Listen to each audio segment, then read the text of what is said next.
Doctor, look. Stand aside, nurse. I'm Dr. Homebrew. Stand clear.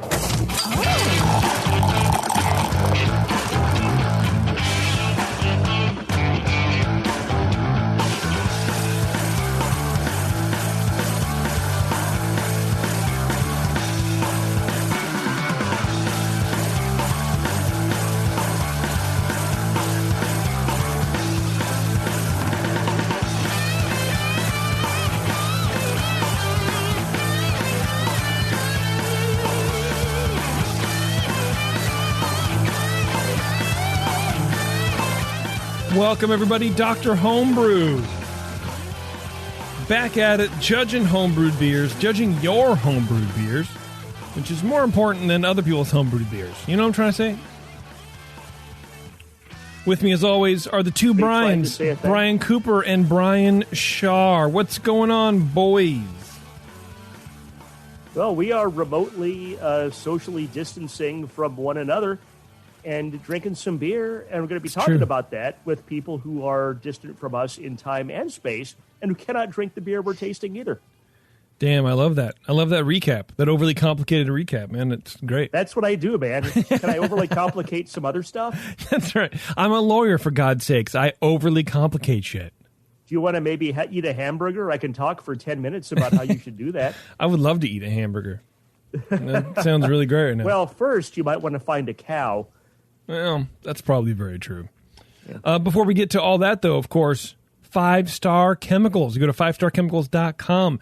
Learn all about the best cleaners and sanitizers in the world. Why? Because they come from 5-Star Chemicals. They are the absolute best. You cannot live without 5-Star Chemicals. I'm telling you right now, you will die without... No, I'm kidding. I actually died once, and then I had to be administered some 5-Star Chemicals, and then I came right back to life. Man, I love that story. Story did not actually happen. That's a testimonial that I can stand behind. I appreciate it. Do not administer 5-Star Chemicals to dead people. or live people. Yeah. Yes, don't do that. No, you would never do that. But anyway, that it is the absolute best way to clean and sanitize your home brewing equipment. Your beers will thank you. Your finished product will be better. We promise. Use 5-Star Chemicals. If your local homebrew shop doesn't stock them, please ask them to do so. That'd be really great. All right, on the show, we're going to have Mark back, and he has two beers. One is a blonde ale, and the other is a NEIPA. A NEIPA? Is that how you say it? That's how you pronounce it, right? So NEIPA? Yeah. New England IPA. So for that one, I'll probably just be drinking my Sierra Nevada Oktoberfest, but I'll still try it. I'll still give it a shot. You know what I mean? Well, here, Mark is actually here right now. Let's admit him into the room. Virtually, of course. I'm going to sort of get this party started. I am excited about this this blonde ale. It sounds fascinating to me. So I'm interested to hear about that. Mark, what's going on, man? Yo, homies. How's it going, buddy? Ooh, we've been upgraded to homies. Nice. Hell yeah, dude. What a difference a show makes. What did you sip while we were talking to that other dude? Well, I had to keep going on the Italian Pilsner, make sure it was up to standards, of course. Of course. It sounds like you did a good job at it, too. Well, coming in at 7%, man. You know, might be a little out of style, but it is tasting good. Nice. I just had to make sure it's up to standards. Gotta empty that keg so you can brew some more. That's right, man. That's right. All right, Mark. So I think the first beer we're going to drink from you is a blonde ale with a bunch of stuff in it. Yes. What's all this stuff? Beer brewed with mezcal, honey, peaches, and orange. Yeah, go ahead. Sorry. Let me lay the groundwork for this beer.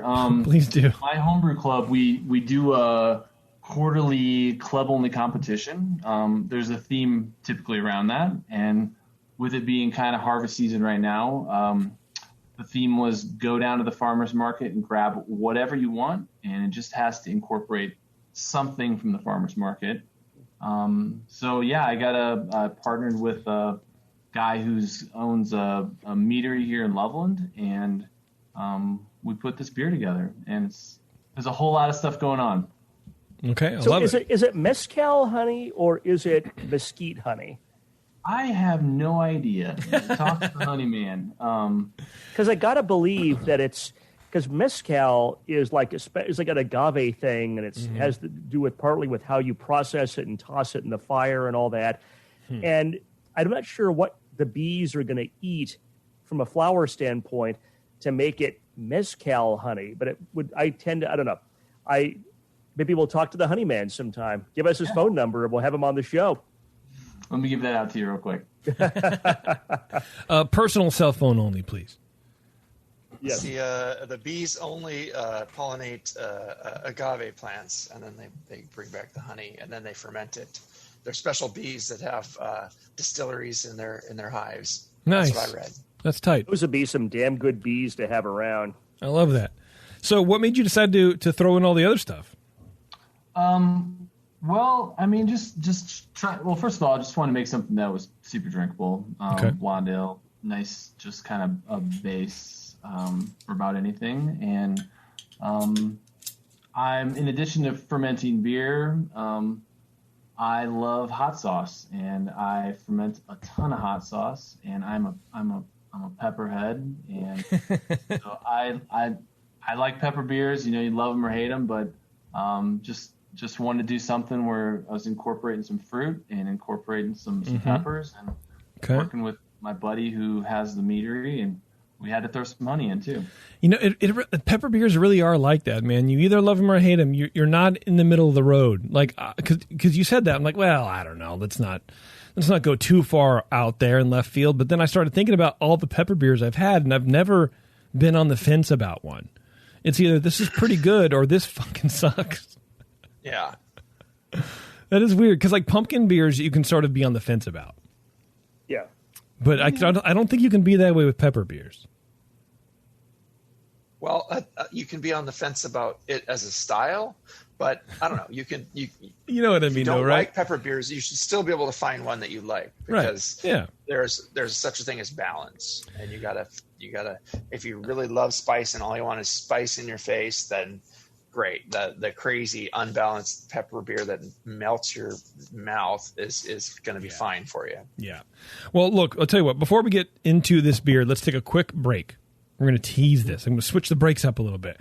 We're going to come right back here with Mark and his blonde ale brewed with mezcal, honey, peaches, orange, habaneros. And I realized there were no punctuations in there, so you have no idea which words actually go together, but you'll find out right after this. Hang on, this is Dr. Homebrew. Now serving patient number 189. Number 189 to the counter, please. Now back to Dr. Homebrew.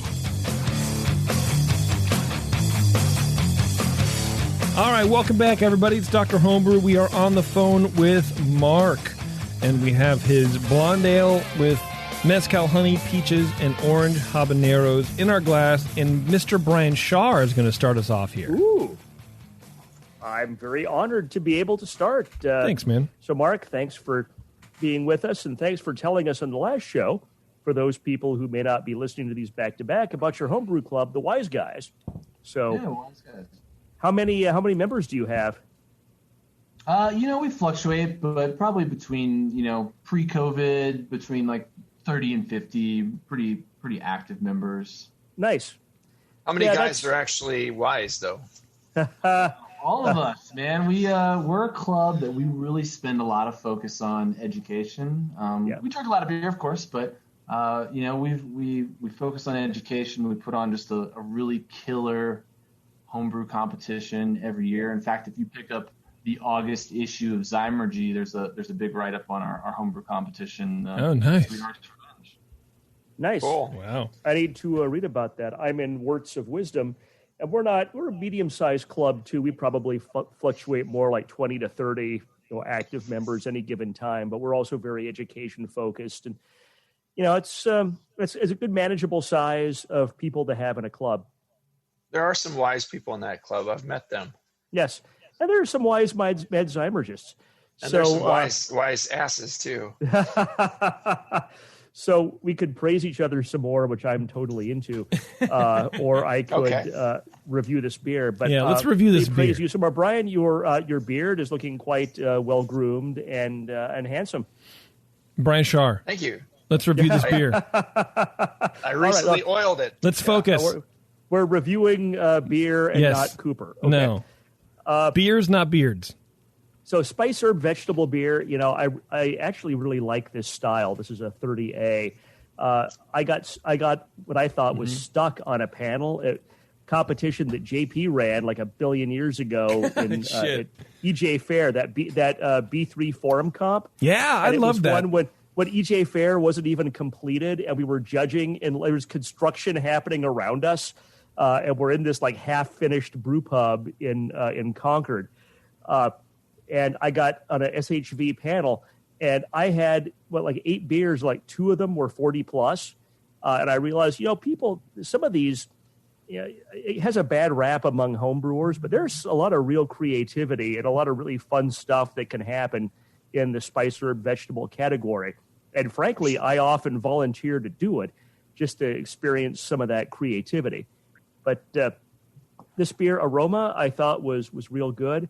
Low malt aroma, like a 2-row malt, medium orange aroma, very low peach that I might have talked myself into smelling. No hop aroma, which is fine for the style. No off aromas. I didn't really get any honey aroma or any mesquite or mescal aroma. And I will point out the base beer for this is a blonde ale. So it's when you're judging spice herb vegetable, you're kind of looking for the characteristics of the base beer and also looking for the unique aspects that the declared ingredients bring to it. And a blonde ale really doesn't need to have any hop aroma. It's got low malt. I mean, this is consistent with what you'd expect the base beer to have. Appearance, 3 out of 3. Oh, I'm not sure if I said the score. I gave it an 8 out of 12 for aroma. Appearance, 3 out of 3. It's crystal clear. It's light gold. The lack of crystal clarity is a little condensation on the glass here. Head is low and persistent, and that's fine for this style. Flavor, incidentally, it's interesting. I'm getting a little bottle variation on this because the previous bottle that I had a sample from earlier this afternoon was a lot hotter than this, had a lot more habanero spice, I thought. And all my comments are directed toward that one. Oh, this one's not quite as intense with the habanero. Initially, I got some warming right out of the gate. Then some very low floral hop flavor, low 2-row flavor, and the habanero just kept coming up. And the balance was really more between the habanero spice and the malt than between the hops and the malt. The habanero just kind of blew out the bitterness for me in the previous bottle. This one, not quite so much. There was a little bit of low orange at the beginning. Finish is long and spicy hot, well attenuated. Okay, there's some more of that heat now that I've had another sip. The honey and the peach to me just kind of get lost in here, and part of that is that honey is one of those. It's like a simple syrup or Belgian candy sugar or something. It's gonna ferment out, or dextrose or any of that stuff. It's going to ferment out almost entirely. And then what you're going to be left with is the flavor that was in that honey. And unless that flavor is really strong, it's just not going to get left behind. That's why if you put in just straight honey into a beer, it tends to just get lost.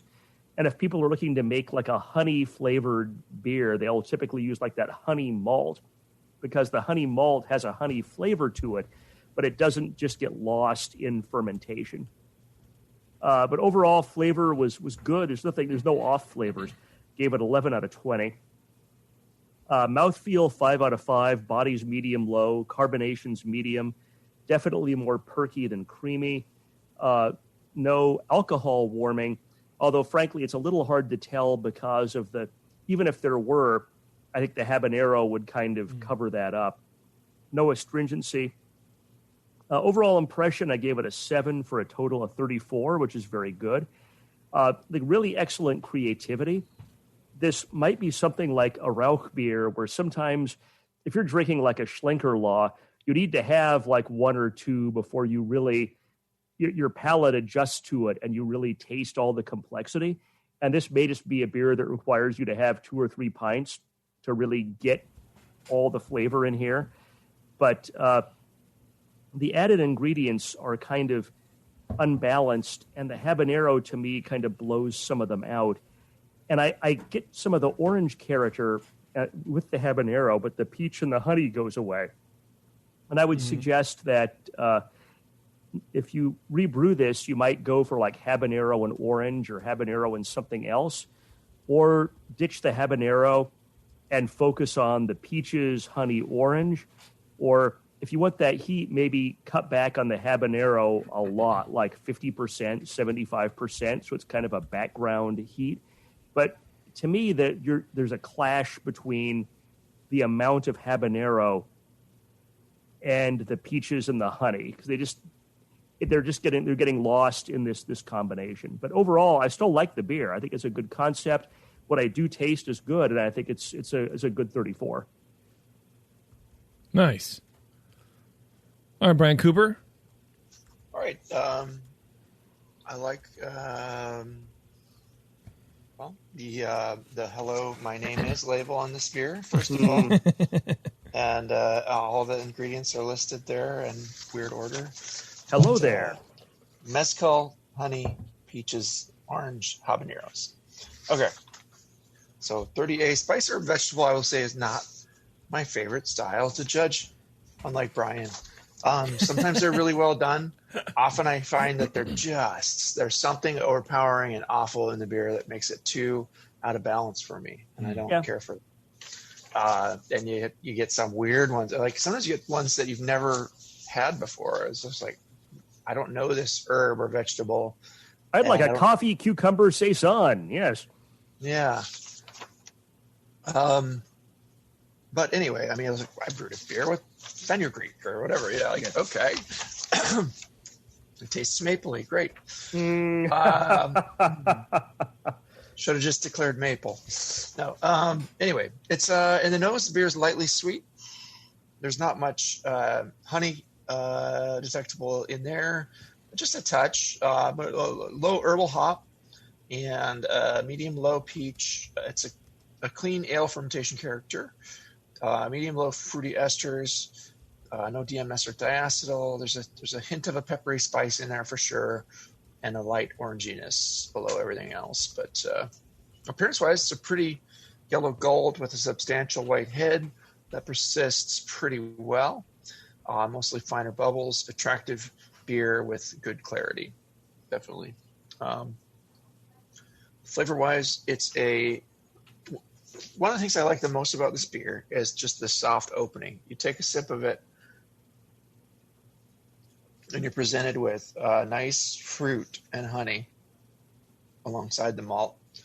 And then it opens up into this peppery, not explosion, but like there's a kick that it doesn't immediately present itself, because the sweetness kind of cuts it, and then that dries off your tongue, and you're left with the oils from the pepper coating your tongue and expressing out. So the beer has like 2 different flavors to it. One is the soft opening with the fruit, and then it goes to spice, and then the aftertaste lingers. You want another sip, and then you get that experience all over again. So it's kind of fun that way. I like that. There's a bready based malt there, nothing too challenging, as you shouldn't need anything crazy in a blonde ale. It's a balance of the malt, I would say.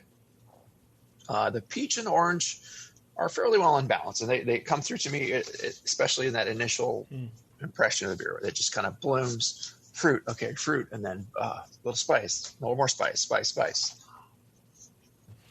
But it's a flavorful spice. I would say that the habaneros are not just all heat and a one-trick pony. It's a really nice pepper quality with a medium-low level of heat. I would say, it's spicy, but it's not harsh or sharp or biting or rip your tongue off spicy. I've had some chili beers that have been just like, level 4 Thai spice. I couldn't even finish the pint. Like, I can finish a pint of this for sure. The bitterness is pretty restrained. It's not biting, and that would fight with the pepper, I think. That pepperiness does linger in the aftertaste, but it's not harsh or too biting to me. Mouthfeel wise, there is a medium burn in the back of the throat, but not from the alcohol. It's just the pepper gives you a little warmth, a little tingle, a little, not pain necessarily, but a little sharp kind of, okay, there's pepper. Mm-hmm. And I'm a spice head too, but I don't like pepper beers usually if they're not well balanced. So I don't really go out, seek them out and order them. But I'll go to overall later, but same. Yeah. Medium carbon dioxide, somewhat smooth despite what all is going on here. There's no obvious astringency. It's actually pretty well, you can tell that there's a nicely brewed blonde ale behind all this. I love the opening flavors of this beer overall. Spice herb vegetable, again, not my favorite. Blonde ale, not my most exciting style. I rarely would order one at a brew pub in the 90s, let alone now. When I was like, oh, well, blonde ale, I'll take that as a part of the sampler, but give me the IPAs, please. But I like the way the pepperiness kind of creeps in. It could be dialed back a touch for sure, and then I think that would improve the balance, as Brian, stated. I agree with that to an extent, but I do also like it the way it is, and I think you could also choose to bring up the peach and other things a bit, and I don't think they would fight with the pepper. It would just give it a little more counterpoint, and that initial flavor would linger a little longer before the pepperiness kind of kicks in. So, but it's clean. It's a well-brewed beer, a nice job for sure, with good ingredients, and some fun, fresh ingredients apparently from your farmers market, supporting the local farmers. That's cool. But yeah, it represents the style well with so many ingredients declared. Sometimes what you want to do if you're entering a competition is just decide which ones to declare, even if there's mescal and there's no mescal, or there's probably the whatever that cactus honey or whatever it is in there, and it's cactus the honey. Peaches come through, the orange a little bit, but you might want to go to hey, let's make a peach habanero beer. Well, I think it's just Mark, correct me if I'm wrong, but I think it's orange habaneros, right? Yeah, you got that correct. Okay. Yeah. Yeah. So I think that orange that you're getting is maybe some of that peach that's like darker peach flavors. It's a citrus flavor. So I thought there was orange in here. I was struggling to find it, and I wouldn't declare it if you had declared orange. So, my misconception there. Mine too. But yeah, just back it off to a few ingredients and define them carefully, because judges can get confused, like we just did. This has orange and habanero, and there's no comma between the orange and habanero on the entry form. So I'm gonna I should have thought, that's probably orange habanero. Anyway, as opposed to other colors of habanero. Mm-hmm. Anyway, my bad. All right. Well, I gave the beer a 37, and I thought it was a very, high range of very good toward excellent beer. And I like the balance, and I like the way it kind of blooms, and it's just kind of, it's interesting. It's definitely not something I drink a ton of, but in a competition, I'd be impressed with this. Like, this is a really nice homebrew, and they paid some attention to it. So just a touch more heat than I'd like for the balance, but the other ingredients would shine through better if it wasn't quite as hot. And you'd like the spice. Mm-hmm. I like the spice. I like the flavor of this spice, and I think you did a good job with that. So it's not offending me. It's just throwing the balance off a tiny touch, and it's a fine balancing act too. You don't want to lose it either. I don't think I'd back it off as much as Brian said, 50%. 20%. Start there. If you like the spice, keep it. Yeah. Do 20%. Yeah, I went a little crazy. Uh-oh. Brian Craze. Did you give him a score, Cooper? A 37. 37, okay. Yeah, you know what, Mark, I would echo sort of a mixture, which is the best part about going last, is because I can just pretend that I know what I'm talking about, is I get a mixture of both of what these guys said. When you taste the honey, what does that taste like individually? Mark, could you let us know just a little bit? I don't want to jump ahead, but to the recipe, but okay. I mean, you can. We can do that. When we threw this in, there was definitely 2 different stages of honey. The first stage was just super late in the boil. Yeah. And we added that honey. It's been too long since I've tasted it, but second stage, we actually just my buddy that I brewed this with, we got these dried habaneros, and he took his honey, added the habaneros to the honey, basically the day we brewed the beer, put them in sort of like a I don't know, sealed container or whatever, and let them hang out in that honey for 2 weeks while this thing was fermenting out, and then added that back basically post fermentation. So, oh my God, this thing, like this honey, like the spicy honey, if I could recreate that, but it was absolutely. So you think? Wow. So that was my question. Aside from the other question, was it? Do you think that really imparted any flavor? Because there's no liquid movement or anything. I can't imagine it's extracting much flavor, but you're saying that it did. Yeah. In terms of like the post fermentation, habanero honey. Yeah. It was the habanero honey. Okay. Well. The mezcal honey, but is it smoky? Is it, basically what I'm looking for is any flavor that came through into the beer, because what the guys are saying essentially, whenever you enter these categories like spiced, herbal, fruit, whatever, is if you can't find that flavor in the beer, then you shouldn't claim it as mezcal honey. I agree with that statement. Right? Okay. Totally, because as a judge, if somebody's going to call something out, I've got to be able to pick it up. Right. However, yes. I've had a lot of good luck calling out some flavors and calling out some unique ingredients, and I mean, to benefit, like, it's people are able to find it, and I think Brian Shar, you call that just like with honey, like it ferments all the way out. Yeah. There's nothing left of it. No, man. It's just like adding cane sugar. Like there's nothing left.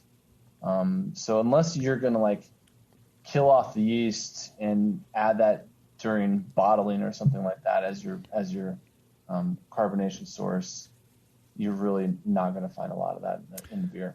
So for me, I had 3 options on this beer. I could have entered that as alternative fermentable with the honey. The honey's not detectable, so that wasn't an option. The fruit beer with peach, the peach is so low, that didn't seem like an option. And the habanero is the shining characteristic in this beer, so spice or veg felt like the best category to put the beer in. I mean, agreed. Even with the peaches, and this is sort of the other point I wanted to make, is I can't tell if it's distracting or adding, the sweetness is there, so maybe that's balancing out the habanero, but it's also not really peach. It's more of just like a generic, like darker sweetness, and so I think you would have 2 choices for this: either take away the peaches and see how it goes, because I love the spice flavor. I think the spice flavor is great. Either you take out the peaches and see how that tastes, and sort of like fine tune it, because I think this is a cool beer that you could rebrew. Or maybe if the peach flavor isn't there, maybe you add a little flavoring, like peach flavoring at bottling or something like that, just sort of like brighten up the peach flavor. Because when you get a peach that's overripe, it ceases to taste more like what we think an artificial peach would be, right? And it's just more of like the sweet sugar of it, and that's what I'm getting out of this more. I think I get kind of like an underlying, like it's like, imagine like a habanero apricot jam or something. Like there's a apricot jam kind of quality underneath. Like it doesn't scream peach, but if you could taste it, like it's a subtle. That's that darker, slightly the sweet. Darker flavors. That's a really good point. Yeah, but then it's not. But that's what I'm also saying. It's not really peach. If I see peach on there, I'm going to think bright peach. But even when you say apricot, that's more subdued. Anyway, I think the habanero flavor is good. It's not overpowering. It does stick with you, but it sticks with you enough that you want more of that prickly flavor. It's not too much, and it's not not enough. Yeah. Yeah. So I think you did really good. Would you mind giving us the recipe on that? Yeah, sure. Yeah. Base malt is a pretty simple beer. I mean, obviously it's a blonde ale.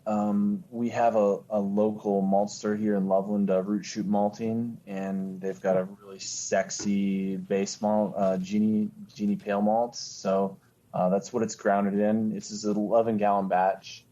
It was 17 pounds of Genie Pale Malt. So, I mean, if you guys had to substitute that out, probably just like a raw pale malt would be fine. And then just 1 pound of Carapils. And then it was bittered. It was just whatever I had at home. I had Nugget, so it was 1 ounce of Nugget at 60, and that was the only hop that went into it. And then we added 3 pounds of honey, basically at flame out. And then this is how much of a mess was that? Oh, not at all. Yeah, my buddy Adam, he's dialed in. So yeah, we cool. had the honey completely heated up. He had it in these bags, and just basically we were just able to add that at flame out and stir it up. And cool. Yeah, no mess at all. Oh, that's excellent. Because that can be, I mean, flame out's probably good because the kettle's hot and that steam and stuff will heat up the honey. But yeah, that's where stuff can go horribly wrong when you're putting that thick syrup into your kettle. Agree. Yeah, the thing you want to avoid with that too is if you're going to add honey at any part of the hot side, don't do that in while you're boiling, because that's going to end up on the bottom of your kettle, and it's going to scorch, and you're going to have a nasty beer. So even flame out. A good rule of thumb is typically just like pull some wort out of your kettle, add your honey or lactose or whatever sugar you're going to use, and blend it at that time, and then add that back to your kettle to avoid that scorching. But we added the 3 pounds. We used a local yeast. It's Inland Island. It's just Northern California ale yeast, super clean, real high fermenter.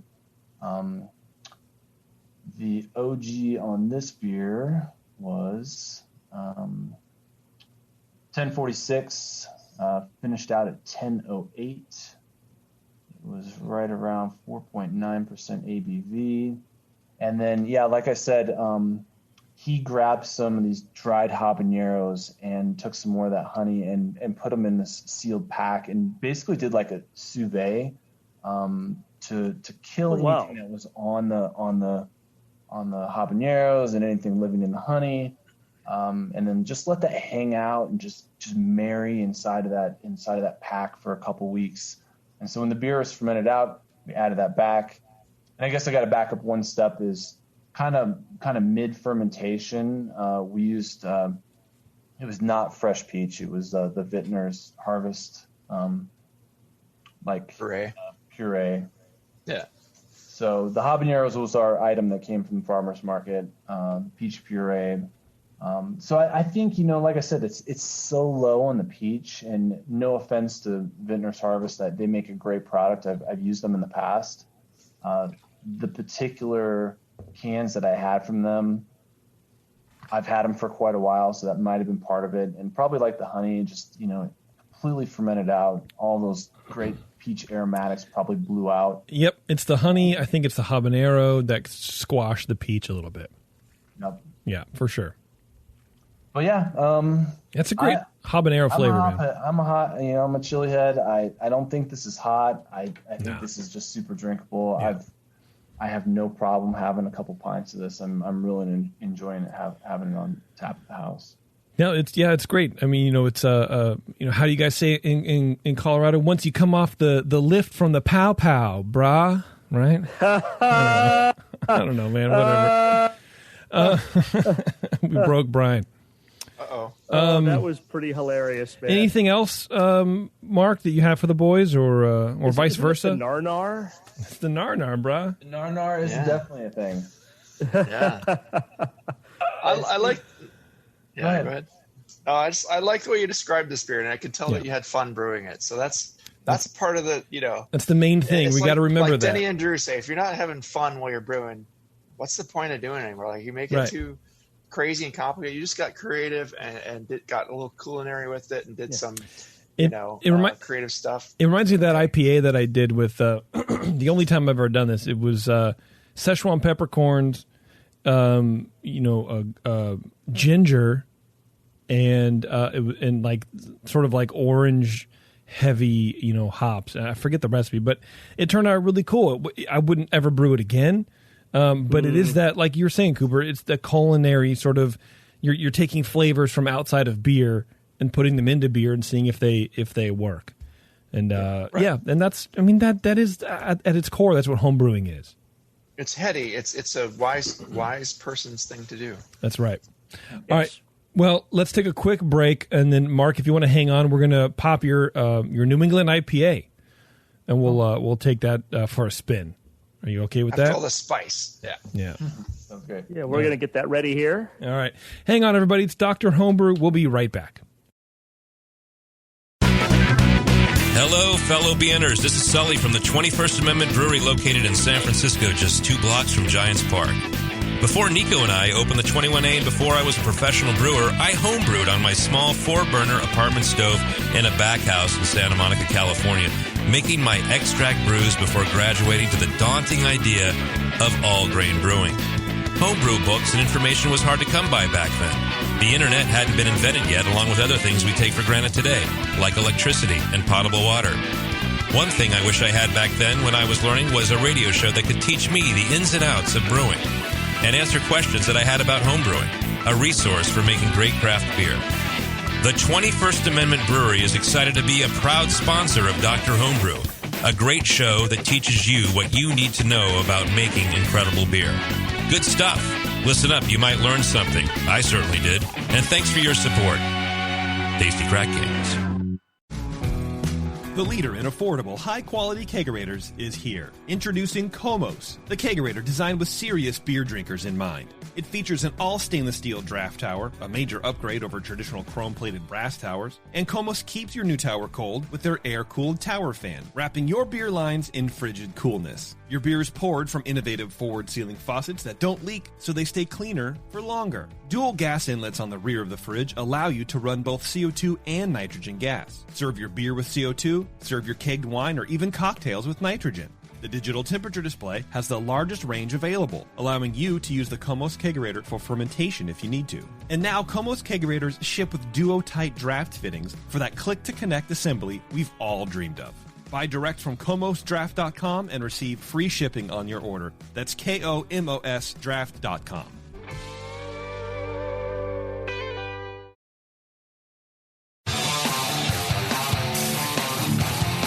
Ma'am, I'll need to take your top off for this examination.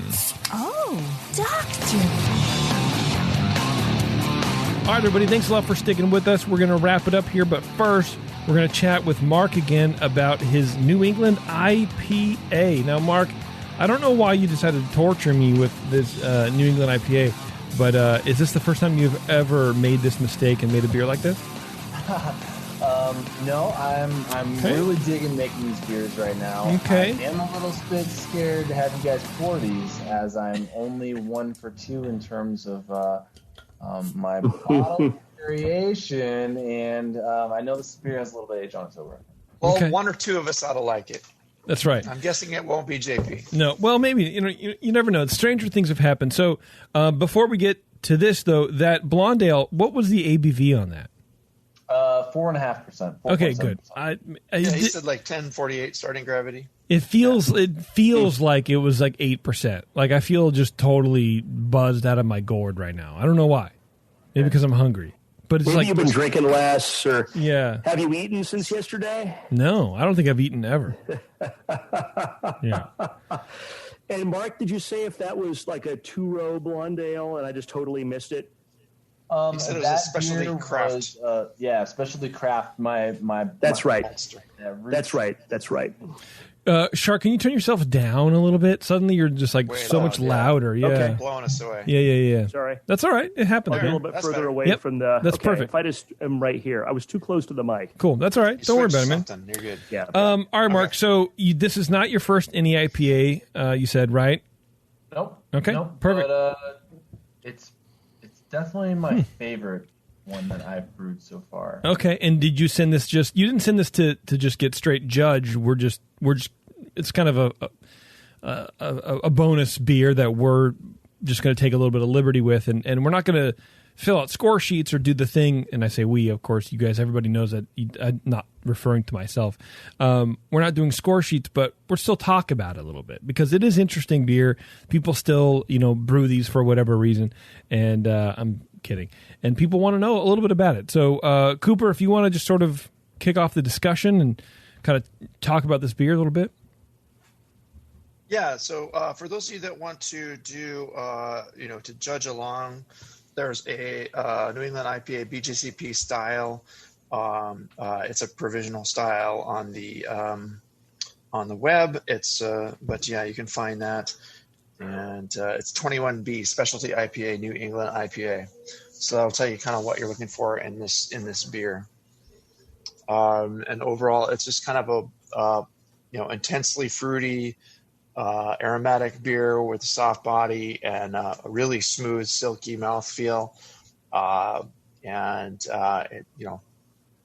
It's often opaque. It's not murky necessarily, but it's going to have some level of haziness, and that's not from yeast necessarily, but it's a tricky recipe where you use a lot of grain, longer chain grain proteins combining with hop polyphenols to make a permanent haze in the beer. I really like the aroma on this beer. It has a nice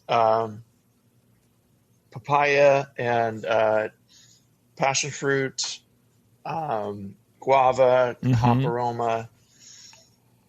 This is just what you want. This is just what you want. It smells a little bit like Lickimade. Remember those things where you had it was like just pure candy sugar dipping stick that you lick, That's the definition of juicy the right different there, the different like little pouches of like lime or whatever. Yeah, it was like that was the thing. And so this to me tastes like or smells like sort of like the lime Lickimade, flavoring where it's like that. Not artificial, but bright. Yeah. It's that bright. The hop aroma here is just phenomenal. It really is very, very smells very good. This is what people brew and drink any IPA for. In part, I think, is the huge quantity of really fresh hop aroma. Yep. That's real nice. And there, there's a little malt in there. It's kind of neutral malt in the background. There's no super substantial specialty malts that are going to stand out in this beer, and that's fine. It's a little malty. There's some fruity esters aside from the hop fruit component, but mainly what you want is just tons of hop. And the breweries that do it right, they go. I mean, in the end, it's usually all Whirlpool and beyond. And you're going with 4 pounds per barrel hop levels, you really push the edge. And as a home brewer, you can push to that edge without spending hundreds and thousands of dollars on your hop for the batch. And there's a reason some of these can be more expensive beers when you buy them, and if they're well brewed, it can be worth it. So there's a lot of dry hops, usually multiple dry hops, with the tropical fruit hops being featured. I hate the word juicy, but it's it sucks, dude. I hate it so much. I hate it so much. I'm with you on the juicy thing because it's not juicy, but it's maybe fruity. What I think is once you get into the flavor and the mouthfeel combination is where the juiciness comes in, because it's a little bit of it's from all the permanent haze that's in there, with the silkiness of the body combining with the some of the flavors you get. It has a juice-like impression because it feels substantial in your mouth. It's creamy. It's got body to it, but it goes down smooth and light like an IPA at the same time. So you drink it and it tastes kind of like a juice in some ways. Yeah, I haven't drank this yet, but I'm just spending a lot of time on the nose because I really like the nose here. I agree with you. And what I like, you can see on the webcam, maybe not that readily, but you can see through this beer. It's not so hazy that it's opaque, and there's not like a bunch of sludge at the bottom. I mean, right. It shouldn't be. I will say this left over. Yeah, like Warren and I, when this style first kind of came out, we would hammer this style, and with good reason. But I do think it has evolved a little bit as people figured out how to brew it.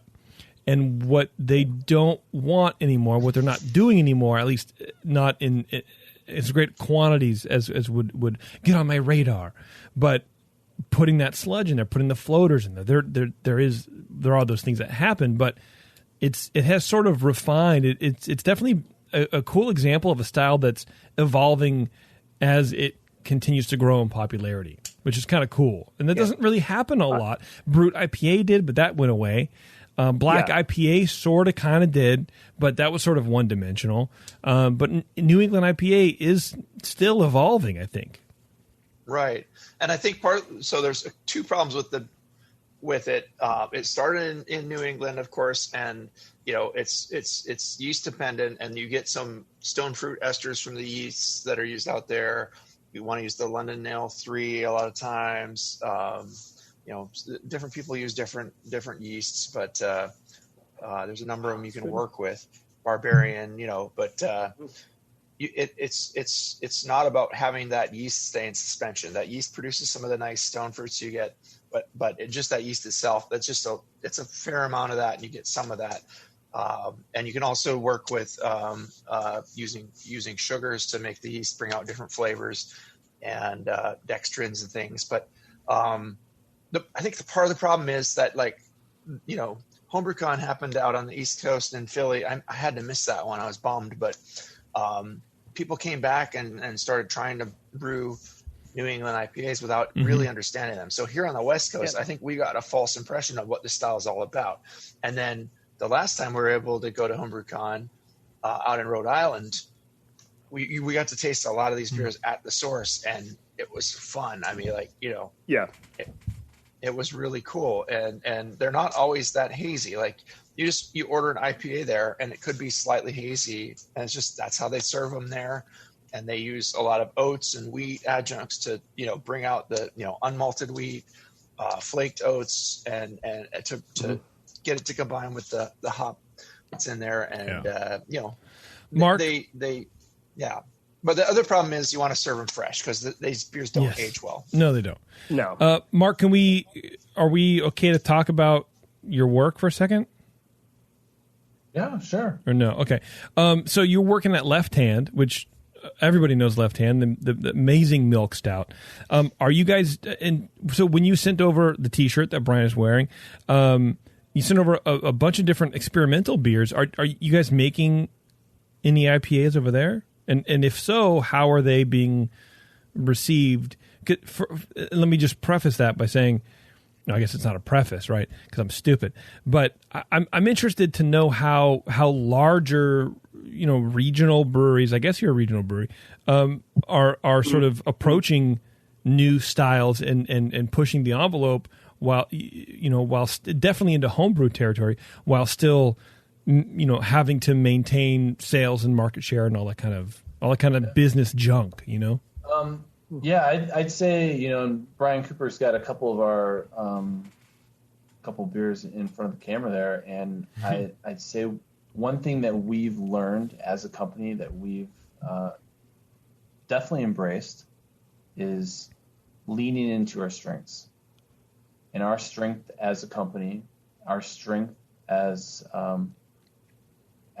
pretty much the craft founder of nitrogenated beers, is that nitro beer, and we're leaning into that really hard. So if it's Cooper had our Imperial Stout that's on nitro, obviously Milk Stout Nitro, that's what we're known for. Yeah. Sorry, Cooper, I drank that. That was the first beer I like the Galactic Cowboy. That's a good name for a beer there. That is a good name for a beer. Galactic Cowboy is a really cool beer too. It's a lower ABV Imperial Stout, but the unique thing with that beer is it's incorporating Galaxy in the Imperial Stout. Wow, cool. So it's kind of crossing over between like a black IPA and an Imperial Stout. It's kind of innovative. So it's a pretty hoppy stout, pretty intense. I think it is, yeah. And, you know, it's definitely unique. So we've also started exploring kind of into like the cocktail space of nitrogenated beers too. So that's been sort of a fun thing for us as a company. Yeah, I had the tiki one. I drank that the other night. Tiki with it, yep. Yeah, it was, you know, and it was good. For me, it was too high ABV. It was like 7.5. Yeah. For a wheat beer. And I was like, and maybe it's me.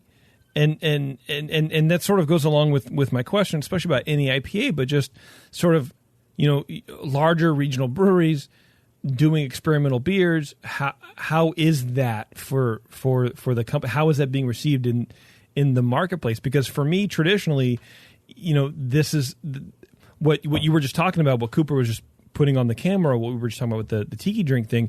That's what you would think of with like a nano brewery or like super small craft brewery. You don't think of larger breweries spending the time to innovate and sort of push forward with these funky new beers. So are people digging that?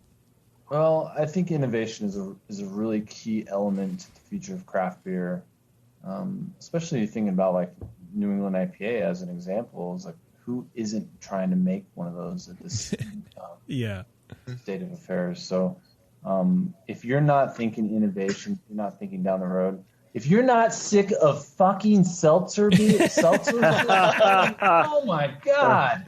Hard seltzer. You're taking over all the doors at our liquor stores. So, yeah, I mean, just like, you know, really thinking about innovation, like you got to be paying attention and you got to be looking down the road. We're unique because we've got this niche, and thankfully during COVID, we've got this niche and we've got a lot of chain relationships, and that's fortunate for us. Yeah. So you expressed an interesting thought to me earlier, and that you're the most decorated homebrew award-winning person to actually still be working at this brewery. I don't want you to necessarily brag about your medals, but I'm you know, and you can, and that's fine. But I'm more interested in like the transition of becoming from a home brewer to someone who works and is passionate about a brewery. Yeah. I'm the director of accounting. I am a nerd both on numbers and I'm a nerd on the homebrew side, and that's what opened the door for me to Left Hand. And I, you know, back in the late 2000s, I just started getting obsessed with beer, and I had a neighbor that was homebrewing, and I sat in his garage and I learned what he was doing, and I was a foodie, and I was learning to, like combine my love of, crafting something in the kitchen to crafting something in my garage that I could share with people. And this opportunity opened up at Left Hand, and I was able to put my degree to work while being able to, my love of beer. And honestly, it's provided me a lot of success just because, I've got a good understanding of, recipe formulation and understanding ingredients, and being able to step back and understand its relationship on the finance side, which is not very exciting, but for me, it's pretty cool. But yeah, it's been a hell of a journey. And, I've started with Left Hand when, dude, we couldn't make beer fast enough to now almost 10,000 breweries in the country. And it's crazy. We're fighting for every shelf spot that we can get, to now we're dealing with, there's, no restaurants or bars really operating to the level that they were back in, January and February.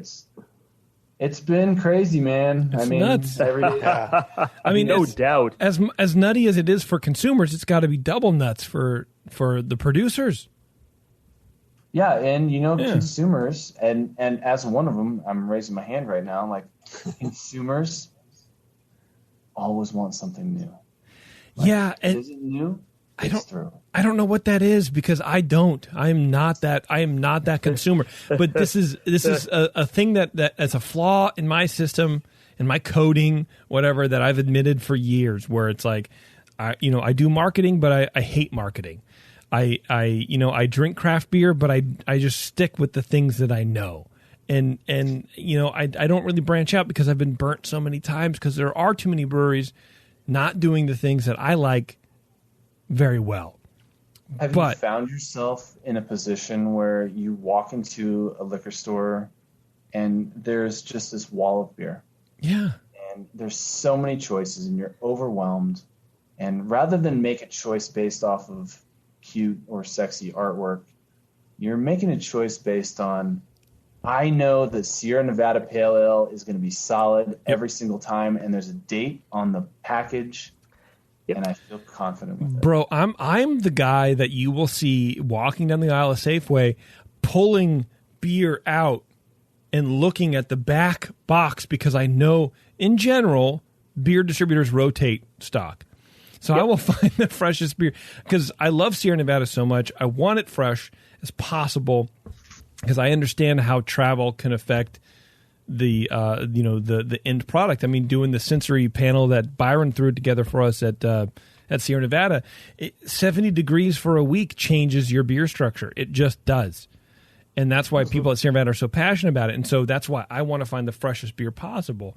But anyway, it's a weird time, and it sounds like that's something that we could really just kind of get too far into it. But I do want to, Mark, if you want to, do you have the recipe for the NEIPA? If you want to share it with people, And I'll preface this with a couple things. Okay. I feel like I've been 0 for a couple with you guys on just my shitty bottling practices. Yeah, you suck, dude. I'm sorry. I was scared to send you guys this one just because it's such a delicate beer, and those hops, those that can go in a really bad direction really quick. While this beer is not very old in general, for a New England IPA, it's probably a little old. It's about 2 months old. So I was you couldn't tell. I mean, this comes across super fresh, like it was something that was bottled a week ago or something. Yeah. Oh man, you should have tasted it when it was a week old, because trying to brew IPA for me as a home brewer, I don't think I've been that successful. I made this beer, and I'll talk about my process here in a second, but I really feel like I just haven't been successful, and I've blamed it on a variety of reasons. This beer finally came out, and your people are paying like $20 a 4-pack for beer. Yeah, I'm like, holy shit! I made this. I was pretty stoked. So I wish you guys could taste it when it was like and 3 weeks old. And that I think is sort of the driving factor of the popularity. Because, like Cooper was saying earlier, and what you just said now, Mark, is it needs to be hyper fresh. It cannot sit for even a week. Changes it. So if you're one of those NEIPA heads who gets there the day that it's put into the bright tank or whatever, right? You're going to taste the freshest possible, and you sort of want that same flavor. You're constantly chasing that flavor, so you're going to be waiting in line. You're going to be doing this thing, and it is sort of unique style in that way, where even a week age, even if it's refrigerated, will change the beer.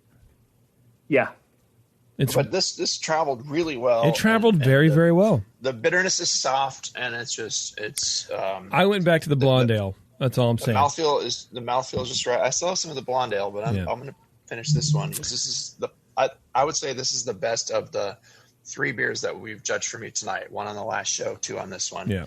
I would give this a 43. Hell yeah! Wow. All right, Mark, go ahead and give us the recipe. We have about 5 minutes left, so let me run through it. Wrapping it up so this is an 11-gallon batch. Okay. The base malt for this, it's sort of local. It's proximity, but basically just trying to use like a Pilsner malt as the base. So 22 pounds of Pilsner malt in an 11-gallon batch. It had 6 pounds of white wheat. It had 4 pounds of flaked wheat and 1.5 pounds of carapils. It was bittered with Magnum, a half an ounce at 60. And then, sorry, homebrewers, I get hops for free, so I'm sorry about that. Never apologize for getting free hops, man. We're just a little envious. Yeah, sorry. I'm going to walk through this next part. It's going to be a little bit of a bummer because I know what hops cost. And then Whirlpool for 20 minutes, 8.5 pounds of Galaxy and 7.5 pounds of Citra. Oh. Yeah. Wait, how many pounds of Citra? Not pounds, those 7.5 ounces. Oh, okay. I swear you said pounds for a second. I think you might have, okay. yeah. It's the Italian Pilsner speaking. Yeah, that's still quite a bit. What's your batch size? 5 or 10 gallons? This was an 11-gallon batch. 11 gallons, yeah. Okay. Yep. And then this fermented out with a local yeast, Inland Island fog yeast. And then in terms of just a water profile, I don't have that in front of me. I definitely do a water adjustment on every beer that I do. This is absolutely chloride heavy. Or like 2-to-1 chloride to sulfate, or where? Yeah, that sounds about right.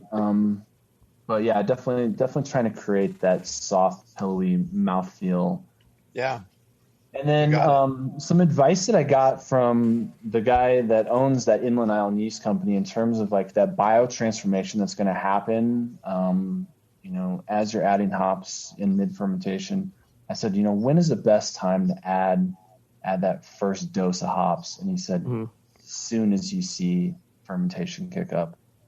Interesting. So basically day one. So as soon as I got some level of Kreuzen on that beer, I hit it with a dry hop. And so for me, I split this batch in two. And the one that you guys are tasting, I'll just talk about that. So day one hopped with 4 ounces of Citra and 1 ounce of Citra Cryo. And then probably day 5, 6, it got another 6 ounces of Citra. Wow. God damn. Wow. That's what a recipe. You can get some hops from work. That's what a recipe sounds like when you don't care about how much it costs. Because that cryo is not cheap. It was hyper expensive. Cryo I did purchase. Okay. Citra we have some hops at work. Sure, so that is one. Right. What do they care, man? Like 6 ounces, sure. Yeah. You probably sweep those off the floor, and you get all the hops you want. Yeah. But yeah, in an 11-gallon batch, you have pounds of hops. It's not just ounces. Yeah. Right. If you total this up, how many ounces of hops did you have total? And divide that by 16 for us, please, because I can't do math. A lot. Yeah, I mean, a lot. But what I do like about the style, I do shit on it a lot, and I don't apologize for it. But what I do like about it is the aroma. And a lot of this, probably 60 to 70% of the beers that I smell that are this style, smell chalky, smell aspirin-y, smell funky. But this doesn't. This smells like, I'm not going to say a bag of hops because it's sort of tired, but it smells like fresh hop extract or fresh hops in liquid of some kind, right? It smells fresh. And when the style is done well, I'm going to be honest, I don't like the flavor of this style. It's not my thing, but I can admire the aroma. And that's sort of what, as homebrewers, I think helps sort of like lock in and solidify the homebrewing aspect for us is the smell of hops. Like we wouldn't be doing this if we didn't like that, right? And so, especially your beer, Mark, it smells great. I mean, it's if I could rank shit by smell, it would be right up there, man. It would be great. Yeah. If I didn't have to taste it. A good carnitas burrito will be like number 1. It'd be great, man. This might be like 2 or 3. Or like if I could just judge beer on smell alone, this would be top tier. This would be S tier beer. Yeah, man. Here's the thing. The aroma is so fresh and amazing. Yeah, it's good. It's really good. In the 90s, people would brag about how many IBUs they got into their beers, and I got it's like 50. this is a bitter IPA, like it's 100 IBUs, but if you had 100 IBUs with this, it would be totally out of balance. And it wouldn't work. Yeah. But because it has to have a soft mouthfeel, it has to have a soft impression, and it's the aroma is what's driving everything. You're tasting the aroma as you're drinking it, and you get that with the smooth mouthfeel and the some flavor of hops in there as well. But it's not bitter. It's not. No. Yeah, I mean, there's some IBUs here because you get them in Whirlpool, and you added a little bit, in bittering just to balance. But it's not. It doesn't stand out. It's just enough to balance. Yeah. And you got it just right, I think. Appreciate that. And one thing I definitely want to throw out there for home brewers, this one unique process element of this beer that I hadn't ever done before. And like I said, I feel like, in 10 years of brewing, like I've never really made an IPA that I've been stoked about. This beer, I've always done, I've always purged my kegs. I've always purged my kegs with CO2, and I'm always racking into my kegs. But I'm always racking into my kegs with a racking cane, with the auto siphon. The thing I did different on this beer, and I know this is probably maybe just like a safety issue too, so be careful with this. But I pressurized your fermenter. I did, yeah. I pushed the beer out with CO2. This is a beer, like, it's so delicate, and those hops are so delicate. Like, I didn't want to screw it up. You don't want to put it through your auto siphon and have any oxygen get in there. No, not at all. So yeah, and honestly, I just rebrewed the same base beer with this. There's a new hop that just came out called Talus.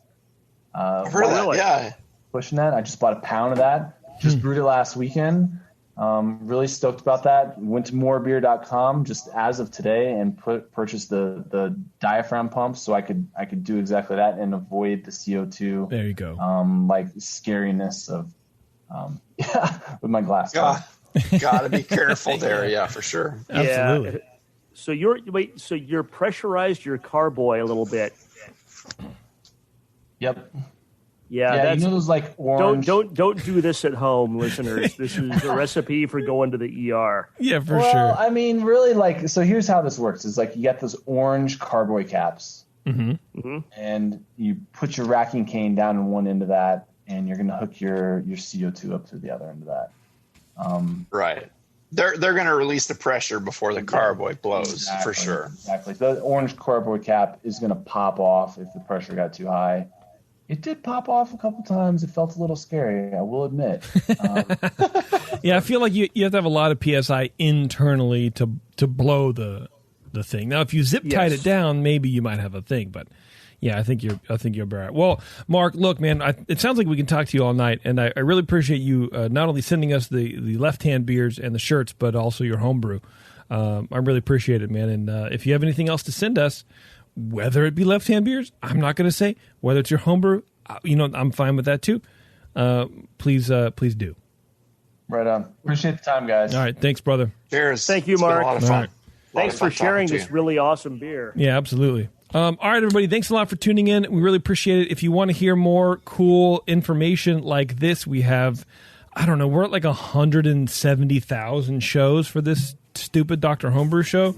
So check that out. There's a lot of Brew Strong happening right now. Jameel and John Palmer. I know a lot of Jameel right now has a lot of guests because John Palmer has some things going on, but everything's fine. I think the boys reconnected recently, so actually they just recorded tonight. So there's a ton of Brew Strong material. There's like 8 new shows out there, something like that, and with more to come. They're going to be catching up soon. So check them out. Brew Strong is there. The session, of course, is happening. For you guys listening live, I'm going to be recording with Party Beer Company in L.A. on Friday. Party, like P-A-R-T-Y? P-A-R-T-Y, with my good friend Lee Bukowski, who used to be with Eagle Rock. Now he's with Party Beer. I have some of his beer. I'm going to drink it. It's going to be great. I think we're doing another live session on Monday as well with I don't know who, but I'm very excited to find out. So anyway, there's a lot of homebrew and craft beer information going on here on the Brewing Network. And of course, if you're interested in what Justin is up to, he's releasing a bunch of videos over on our YouTube channel about his trip to the GABF. Yes, the GABF is still happening. Wow. And Justin is not only going to be broadcasting the award ceremony, but he's going to be doing a little bit of behind-the-scenes issues about how that's happening. So it's going to be it's fascinating stuff. So check it out. Subscribe to the YouTube channel. And until next time, everybody, we'll see you later. But